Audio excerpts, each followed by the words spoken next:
Olá, pessoal. Adelina, muito obrigado por participar aqui conosco da disciplina. Boa tarde, professor. Eu é que agradeço pela oportunidade. Eu estou no Brasil, já a finalizar meu mestrado. Provavelmente até final de setembro eu regresso a Moçambique. Você fez a sua graduação em Engenharia Agropecuária, não é isso? Lá em Moçambique mesmo. Lá em Moçambique mesmo, eu fiz pela Universidade de Zambezi, que é uma universidade da região centro do país. Eu fiz Engenharia Agropecuária, que tem as duas componentes, mas me especializei mais em produção vegetal. O curso, ele corresponde ao nosso curso de agronomia? Eu acho que é a mesma coisa, talvez pela componente animal que nós acabamos aperfeiçoando um pouco, não é? Então, como Moçambique é um país ainda em desenvolvimento, então, quanto profissional, saber um pouco de tudo melhor para o país, porque ele está em condições de tentar se resolver em qualquer circunstância que ele se depara no campo. Então, ele consegue, pode não ser a 100%, mas ele tenta tomar conta daquilo que ele se depara. Eu, de princípio, fiz um ensino técnico médio profissional em agropecuária também. É um curso de 3 anos. Então, a partir daquele curso, normalmente o profissional já está mais ou menos preparado para poder ajudar na resolução de alguns problemas do país. Então, eu trabalhei primeiro numa empresa na área de associativismo. Então, eu trabalhei lá 1 ano, no ano seguinte entrei para o Instituto Agrário de Moçambique, Instituto de Investigação. Aí eu comecei a fazer a minha graduação enquanto eu já estava a trabalhar na pesquisa. Mas primeiro eu trabalhei com associativismo, onde ajudava as populações a se organizarem para melhor tomar as suas decisões em termos de produção e comercialização dos seus excedentes. Eu vou projetar aqui o mapa de Moçambique. Ele está bem próximo da África do Sul, que é um dos países que os brasileiros muito conhecem, eles falam muito da África do Sul. Moçambique tem 10 províncias, o que vocês consideram de estados aqui. O nosso centro de pesquisa, o Instituto de Investigação Agrária de Moçambique, ele está dividido em 4 centros, em que temos um centro que é Regional Sul, ele engloba as províncias de Maputo, Gaza e Inhambane. Tem um outro centro de pesquisa que é na região central do país, que engloba as províncias de Sofala, Manica e Tete, que é o local onde eu trabalho. Aqui, bem próximo ao Malawi. Malawi é um país que faz fronteira com Moçambique. Então, eu trabalho bem nesta cauda, é um distrito, se chama Angônia. Tem uma população de mais ou menos 400 mil habitantes. É um país é um dos distritos mais altos do país. Ele se encontra a mais ou menos 1.200 metros ao nível do mar e é um local muito produtivo. Tem mais 2 centros, um considerado Nordeste. Este engloba as províncias de uma parte de Zambésia e Nampula, e tem o Centro Zonal Noroeste, que engloba Cabo Delgado e Niassa. Então, esta é a divisão do Instituto de Investigação Agrária de Moçambique. Na região que você trabalha, predomina que tipo de agricultura? Não só na região onde eu trabalho, no país inteiro.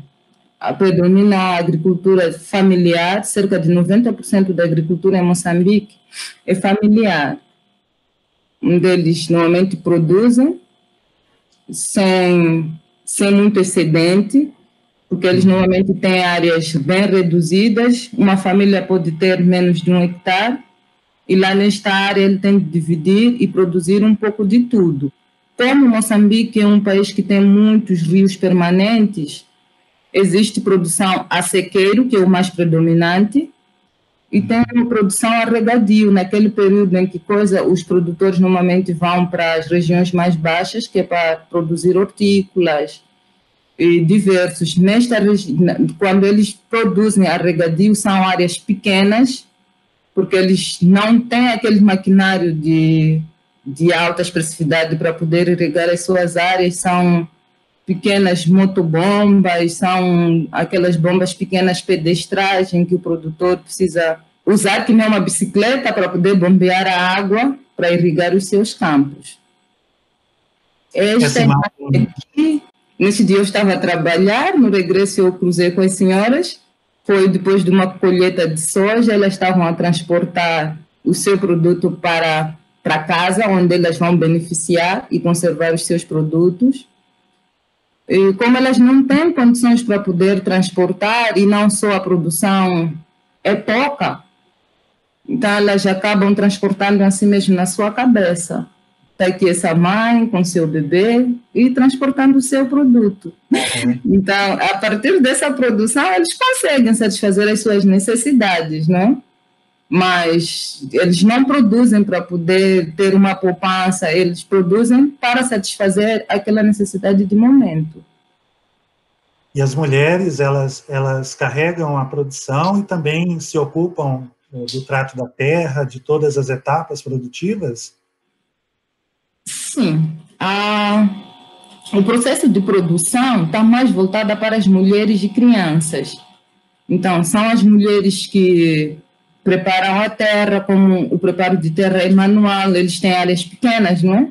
Então, o preparo de terra é manual, elas preparam a terra com a ajuda das crianças, cuidam de casa ou da família, e o homem se encarrega na comercialização dos seus produtos. E em caso de atividades maiores, por exemplo, quando querem abrir uma área nova para poder cultivar, ali entra a atividade masculina. Então, para a atividade de produção, especificamente, são as mulheres que se encarregam. É uma imagem, nós estávamos montando um campo de demonstração, que é um pacote que faz parte da tecnologia, nós chamamos ela de on-farm, em que envolvemos o produtor no processo de produção e desenvolvimento de uma tecnologia. Então, nós estávamos aqui a montar um experimento para avaliar cultivares de feijão vulgar. Então, o produtor, estão ali as mulheres, os maridos e criança, todo mundo lá trabalhando. Este menino ali é o nosso técnico lá do Instituto de Investigação. Então, nós montamos, disponibilizamos os insumos e ajudamos os produtores a montarem os campos, e no final eles nos ajudam a selecionar as melhores variedades de acordo com o que eles querem.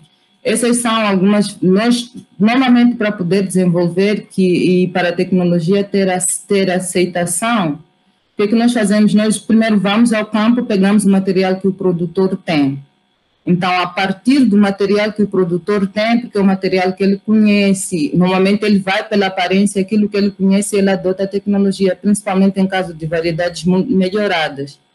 Então, nós pegamos aquele material que o produtor tem, ali vamos fazendo os cruzamentos com o material que nós temos, que é para aquele material gerado não fugir tanto do que o produtor tem, principalmente em características fenotípicas. Então, nós trabalhamos direto, quer dizer, o produtor participa no processo todo de geração de uma tecnologia.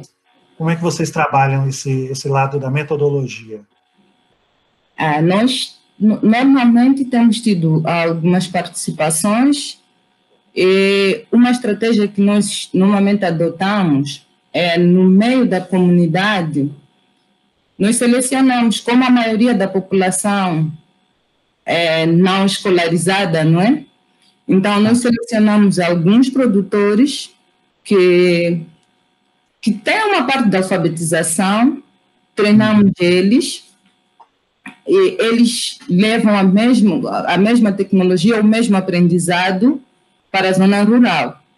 Então, eles são capazes de treinar outros produtores. Então, há uma outra coisa que nós tentamos usar para poder unir mais a pesquisa, a extensão e o produtor. Para além de trabalharmos só na área de produção, nós tentamos desenvolver algumas outras pesquisas assim multidisciplinares, né?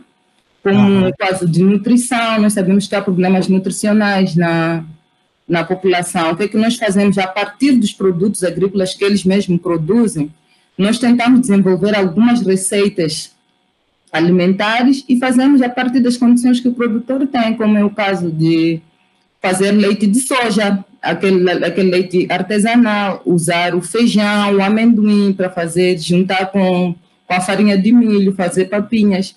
Então, nós acabamos incentivando as senhoras nesse aspecto. Muito interessante, né? Porque você tenta aproximar a inovação do cotidiano deles, né? Do cotidiano deles, sim. Usar aquilo que o produtor tem, tentar desenvolver alguma tecnologia. E essa foto aqui, ela mostra uma atividade de campo, é isso?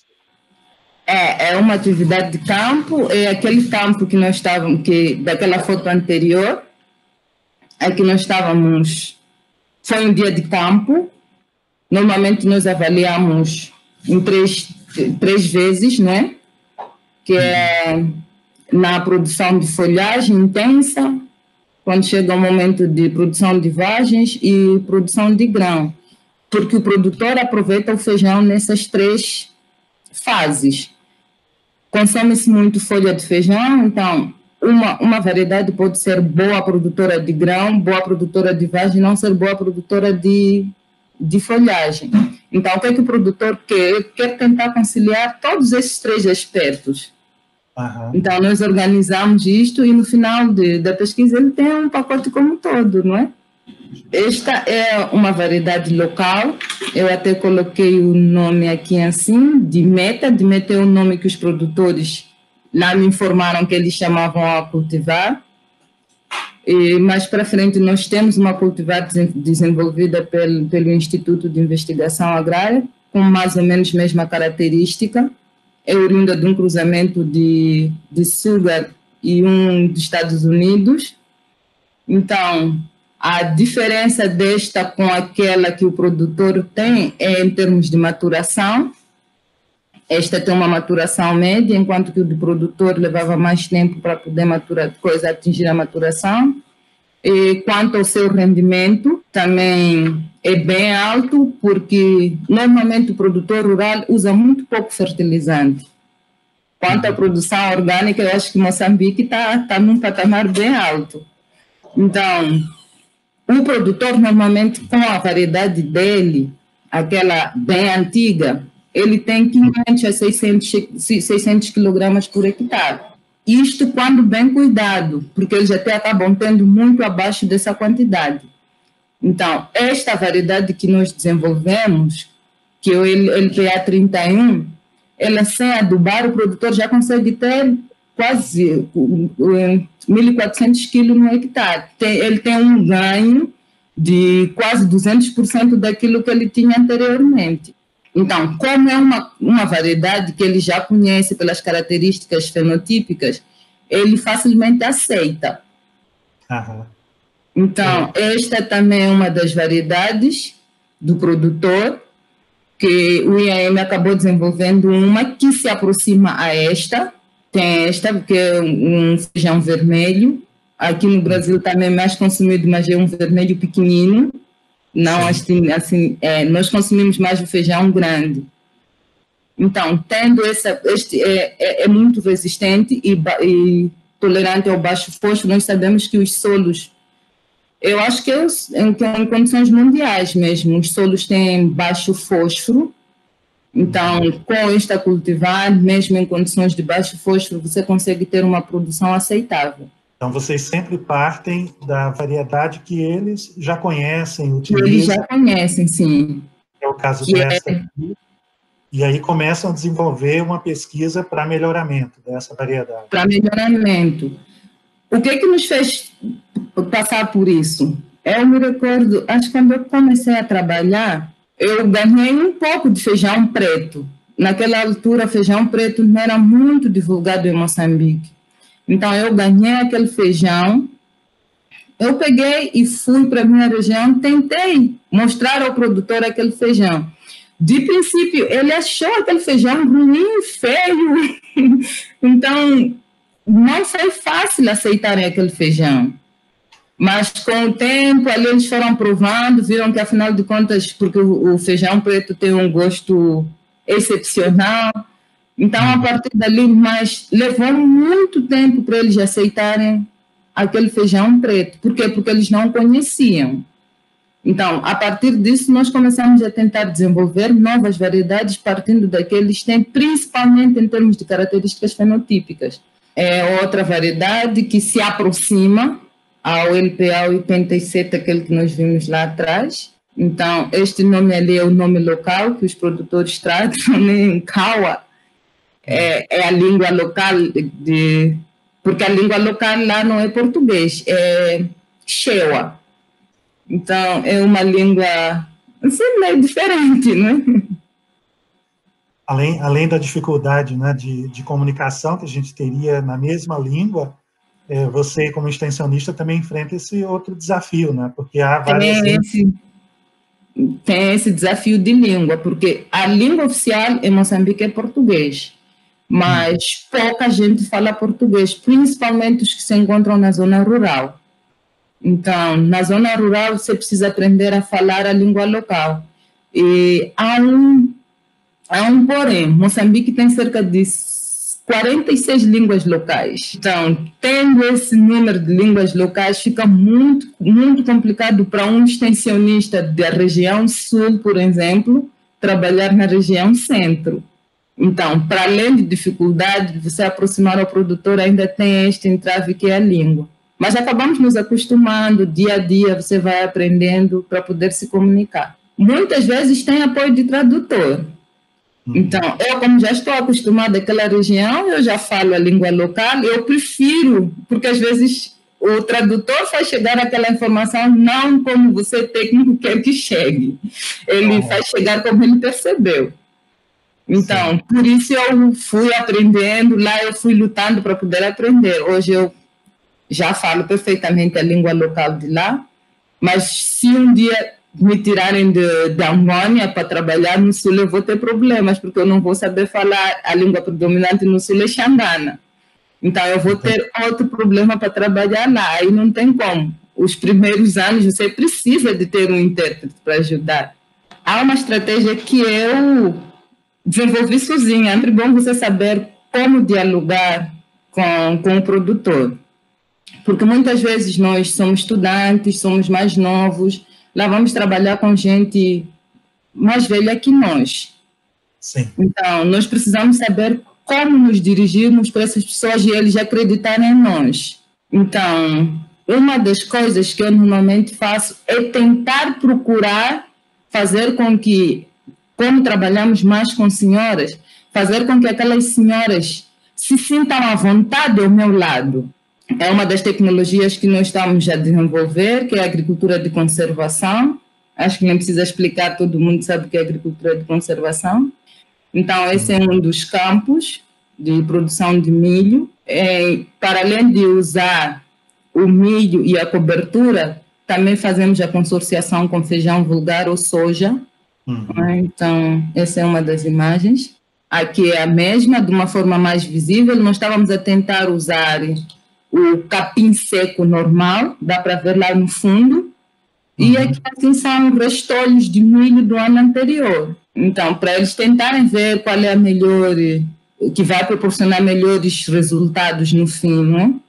Então, a partir daquilo que ele tem no campo, ele pode desenvolver uma agricultura de conservação. Então, este é um experimento nosso de soja. Soja não, este é feijão mesmo. Este é feijão, e se não estou me confundindo, mas eu acho que estou certa assim, é um dos feijões pretos, nós chamamos de capijau. Então, eu queria tentar explicar um pouco, tem esse vestuário que as mulheres têm ali no fundo, o que é que nós, extensionistas mulheres, procuramos fazer? Irmos ao campo, trajadas mais ou menos daquela maneira que nós vamos encontrar o produtor rural. Então, ali eles se identificam mais a nós, está ali, nós chamamos isso de uma capulana. Sim. Lá embaixo eu tenho a minha calça, saio de calça de minha casa, muito bem, mas eu quando chego próximo a eles, eu amaro a minha capulana, eles ali se sentem mais à vontade. eles olham para mim como se eu fosse elas. Então, já fica é uma das estratégias que nós adotamos lá, as extensionistas, para poder ter uma boa comunicação com o grupo-alvo, que é tentar ser mais ou menos igual a elas, para elas não terem aquele grau de inferioridade e tudo mais. Cria uma proximidade, uma identidade também, né? Isso. Nós tentamos fazer o nosso máximo.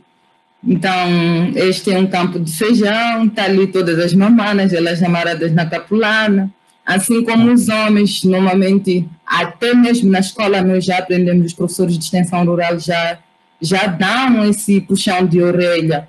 Os meninos têm que procurar ir com uma bermuda, uma calça mais ou menos bem, que é para o produtor procurar se identificar ao extensionista. E acreditar naquilo que você fala, porque se ele olha para si de uma forma, por mais que você tenha uma tecnologia bem trabalhada, que vai dar bons ganhos, e se ele olha para si e sente que você não é, provavelmente, por quê? Porque é um país que ainda tem, a cultura ainda é muito forte. Então, se a cultura é muito forte, nós ainda tentamos preservar aquilo, principalmente quando é um momento de transferência de tecnologia. Porque, para além dele olhar para a tua tecnologia, ele olha quem está a trazer a tecnologia. Então, normalmente, nós trabalhamos assim, nós chamamos a capulana, mandamos a capulana, estamos lá para trabalhar com os produtores. Aqui, depois daquela soja colhida na cabeça, está ali o homem tentando ajudar a mulher, que é para depois beneficiar a soja. Então, este é um dos produtores que nos ajuda bastante, como ele é alguém que fala o português, não sei quantos, então normalmente nós treinamos ele e ele vai reportando quando há algum caso de pragas na região dele, ele ajuda-nos, porque nós não conseguimos ir para lá todos os dias. Temos outras atividades para poder... Então, normalmente nós arranjamos um produtor, aí que nós chamamos de focal point, o ponto focal, não é? Então, ele já nos ajuda, nós arranjamos, podemos tentar proporcionar um celular para ele, aí ele já consegue nos comunicar quando tem algum problema, nós trabalhamos. Geralmente o extensionista trabalha uma parte no escritório, né, na sua unidade, e vai a campo.